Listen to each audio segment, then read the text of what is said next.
Hello everyone, welcome to Excel Guru Tamil. இந்த வீடியோவில் நம்ம என்ன கற்றுக்க போகிறோம் அப்படின்னா, ஒரு ஃபார்முலாவை எப்படி அண்டர்ஸ்டாண்ட் பண்ணிக்கிறது, அதோட சின்டாக்ஸை எப்படி புரிஞ்சுக்கிறது அப்படிங்கிறத தான் நாம் இப்போ பார்க்க போகிறோம். சரி, ஃபஸ்ட்டு நீங்கள் ஒரு ஃபார்முலா போடும்போது நீங்கள் மேட்ச் இல்லைனா சம் இந்த மாதிரி டைப் பண்ணுறீங்க பார்த்தீங்களா.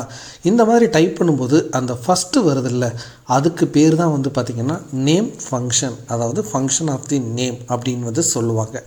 அதை போட்டதுக்கப்புறமா உள்ள ப்ராக்கெட்டுக்கு உள்ளெல்லாம் இருக்குது பார்த்திங்களா, இதுதான் வந்து பார்த்திங்கன்னா ஆர்கியூமெண்ட்ஸ் அப்படின்னு சொல்லுவாங்க.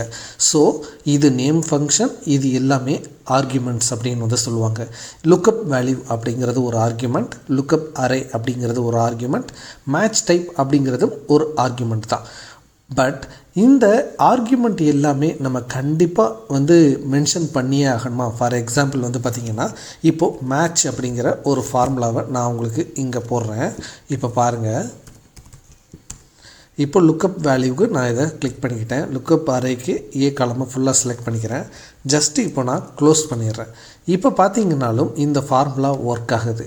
பட் நான் இந்த இடத்துல பார்த்தீங்க அப்படின்னா கமா போட்டு 1 ஆர் 0 ஆர் -1 இந்த மாதிரி ஏதாவது ஒரு சின்டெக்ஸை கொடுத்தே இருக்கணும் இல்லையா. பட் அதை கொடுக்காம இருந்தால் கூட அந்த ஃபார்முலா ஒர்க் ஆகுது. பட் அந்த மாதிரி ஒரு ஆப்ஷனல் ஆர்கியூமெண்ட்ஸ் இருக்குது அப்படின்னா அது எல்லாமே இந்த மாதிரி ஒரு ஸ்கொயர் ப்ராக்கெட்டுக்கு உள்ளே இருக்கும். ஸோ ஸ்கொயர் ப்ராக்கெட்டுக்கு உள்ளே ஒரு ஆர்கியூமெண்ட் இருக்குது அப்படின்னா அதை நீங்கள் கொடுக்கலாம், கொடுக்காமையும் போகலாம். பட் நீங்கள் கொடுக்கும்போது ஒரு விதமாக ஃபங்க்ஷன் ஆகும், கொடுக்கலைன்னா ஒரு விதமாக ஃபங்க்ஷன் ஆகும்.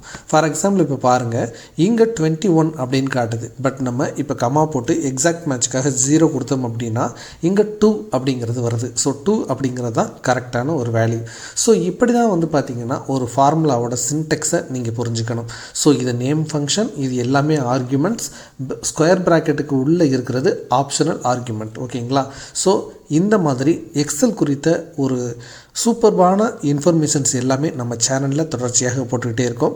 நீங்கள் எக்ஸலை லேர்ன் பண்ணுறதுல இன்ட்ரெஸ்ட்டாக இருந்தீங்க அப்படின்னா நம்ம சேனலை சப்ஸ்கிரைப் பண்ணி இணைந்திருங்கள். அதே மாதிரி நீங்கள் இன்ஸ்டாகிராம் யூஸ் பண்ணுறீங்க அப்படின்னா எக்ஸல் குரு தமிழ் அப்படிங்கிற ஐடியை ஃபாலோ பண்ணுங்கள். அதில் நிறைய ரீல்ஸ் நம்ம போட்டுட்ருக்கோம். அது எல்லாமே உங்களுக்கு யூஸ்ஃபுல்லாக இருக்கும்.